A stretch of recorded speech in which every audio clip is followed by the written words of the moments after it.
Buying a house is a shit investment. What? Back to this thing I said earlier. It's the worst investment you can possibly make. What? But you see, we're taught to do that. Why? Because the banks fucking make money, dude. The banks make the education system in this country. You'll own nothing. You'll rent everything. Okay? By the way, your kids, that's all our kids want to do anyway. Our kids don't care if they own shit. They just want to use stuff. They don't care if they own the car. They don't care if they own the home. They just want to use stuff, move on next. They want to be mobile. They want to travel. They want to have adventures. But when we were growing up, it was like buy a house, save your money, retirement. Who does that benefit? Those three things right there. Buy a house benefits Wells Fargo. Oh, shit. They make 6 and 7% every year on that house. So in 10 years, you have to make 70% just to pay the bank back. That's who the real winner is. It's not the homeowner, okay? Save your money at the bank. Save your money at the bank. Who wins? The bank. Invest in an IRA or 401k. Who wins? The banks. Fucking Goldman Sachs, JP Morgan. These are trillion-dollar companies because of retirement. So you got a retirement account? I mean, yeah. But, Yeah, of course you do. Because you were told to get it. My ex-wife wants me out of here, but. Yeah. But the thing that's crazy, like 500 G's from where she lived in New Jersey, then it went down 50,000. I'm like. The house did. So it's like, it depends on who moves in, who does. I mean, what the hell, man? So many like. Yeah, because a house is only as valuable as the next guy that wants to move into the house. The kind of stuff I buy, its value is based on its rent.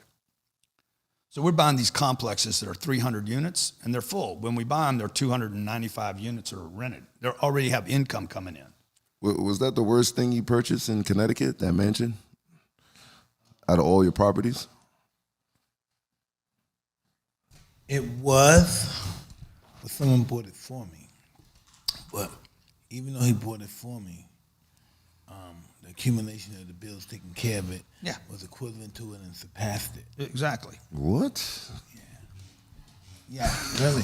Totally, dude. The maintenance on these houses is crazy. You know, you get these $45,000 square feet. You got 20 acres, and you know how hard it is to take care of it. Take care of 20 acres.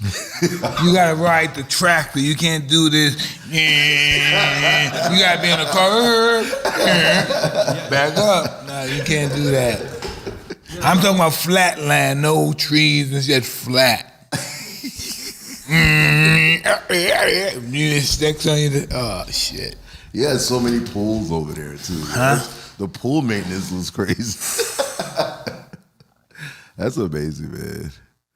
It's and then you brought in like the politics of like you said either Democratic or Republican. Like, what are those kind of like views on purchasing real estate? Like, well, they all want you to purchase real estate, right? Because they want you anchored down. I don't think either party. I mean, they're both the same parties. Like, really, they're really both the same, regardless of how you look at it. I mean, except for what Trump's doing, those guys are all the same.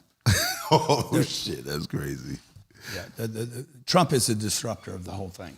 Like, this whole thing is a scam. You know, wow. America's built on you could have a dictator. If an alien saw America and said, "Hey, is this run by a dictator or is this run by a changing office?" They'd be like, "That has to be a dictator. Nothing gets better in that country. It's getting worse." Black and brown communities keep suffering. Women can't get ahead. The average American doesn't have any money. 60% are living paycheck to paycheck. Fucking things on lockdown, dude. Like, very few people squeak through the system and get anything. And the ones that do had to break the rules. Wow.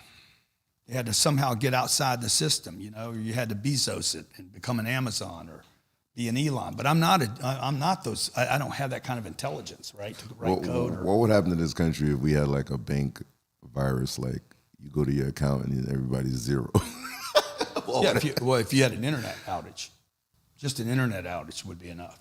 Being chaos, be killing each other, stealing from each other. Being chaos. You know how easy it is, especially for the camera, easy it is to turn us against one another. Right now, today, you know how easy it is? It's turn us against one another. We're killing each other. So easy, so easy.